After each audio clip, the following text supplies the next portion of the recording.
Good afternoon. Welcome to Aadya TV. నేను మీ సంపత్ యాదవ్. భారతదేశంలో ప్లాస్టిక్ కరెన్సీ రాబోతుందా? ప్లాస్టిక్ కరెన్సీ నోట్లపై ఆర్బీఐ గవర్నర్ సంజయ్ మల్హోత్రా మాటలివి. ఇప్పటికే ప్రపంచంలో 76కి పైగా దేశాలు ప్లాస్టిక్ కరెన్సీని జారీ చేశాయి.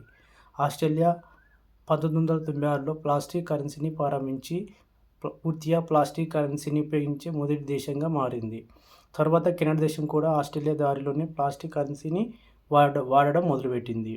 తర్వాత United Kingdom, New Zealand, Singapore, Vietnam, Romania, Israel, Brunei, Papua New Guinea, Mauritius, Nicaragua, Nigeria, Fiji, మాల్దీవులు కూడా ప్లాస్టిక్ కరెన్సీని వాడడం మొదలుపెట్టాయి. భారతదేశంలో ప్రజలు రోజు చెల్లింపుల కోసం వాడే కరెన్సీ నోట్లు త్వరలో ఒక సరికొత్త రూపంలోకి మారబోతున్నాయి. ఇప్పటి వరకు మనం వాడుతున్న కాటన్, పేపర్ నోట్ల స్థానంలో పాలిమర్ అంటే ప్లాస్టిక్ కరెన్సీ నోట్లు ప్రవేశపెట్టే ప్రతిపాదనను reserve bank of India RBI monetary policy committee సమావేశం అనంతరం మీడియా ప్రతినిధులతో మాట్లాడిన ఆర్బీఐ గవర్నర్ సంజయ్ మల్హోత్రా ఈ కీలక వ్యాఖ్యలు చెప్పారు. ప్లాస్టిక్ నోట్లను తీసుకొచ్చే ప్రయత్నం ప్రస్తుతం భారతదేశంలో కూడా ప్రాథమిక దశలో చర్చలు జరుగుతున్నాయని, దీనికి ఉన్న లాభనష్టాలు నిశ్చితంగా పరిశీలించినట్లు చెప్పారు.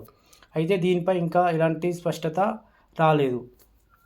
భారతదేశంలో ప్లాస్టిక్ నోట్లను తీసుకురావాలనే ఆలోచన ఇప్పటిది కాదు.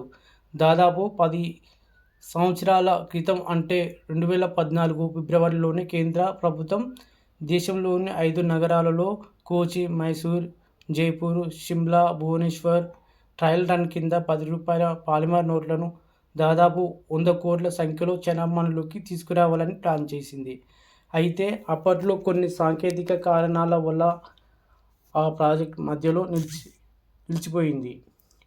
ప్రస్తుతం కరెన్సీ నోట్ల ముద్రణ ఖర్చులు విపరీతంగా పెరిగిపోతుండటంతో ఆర్బీఐ మరోసారి ఈ ప్లాస్టిక్ నోట్లపై ఫోకస్ పెట్టింది. ఒకవేళ అంతా సవ్యంగా సాగితే రాబోయే రోజులలో భారతదేశంలో కూడా ప్లాస్టిక్ నోట్లు చలామణిలోకి వచ్చే అవకాశం ఉంది.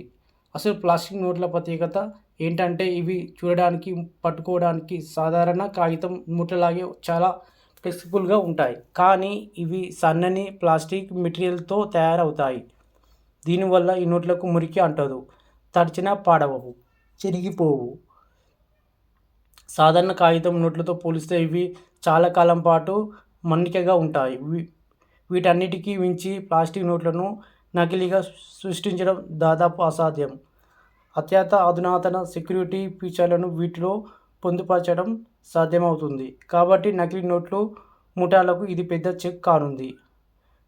ప్రస్తుతం భారతదేశంలో యూపీఐ డిజిటల్ లావాదేవీలు ఊహించని స్థాయిలో పెరిగినప్పటికీ నగదు నోట్లకు ఉన్న డిమాండ్ ఏమాత్రం తగ్గలేదు. ముఖ్యంగా చిన్న నోట్లు 10, 20, 50, 100 నోట్లకు మార్కెట్లో భారీ డిమాండ్ ఉంది.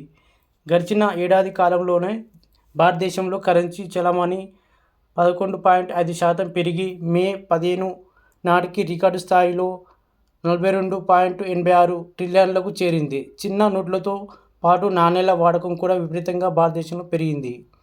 దీంతో చిన్న నోట్లు త్వరగా పాడైపోకుండా ఎక్కువ కాలం మన్నిక చేయడానికి ప్లాస్టిక్ నోట్లే సరైన ప్రత్యామ్నాయమని ఆర్బీఐ భావిస్తుంది. సాంకేతిక సవాళ్లను అధిగమించి ఈసారి ప్లాస్టిక్ నోట్లను విజయవంతంగా మార్కెట్లోకి తేవడానికి ఆర్బీఐ ఎంతో కృషి చేస్తుంది.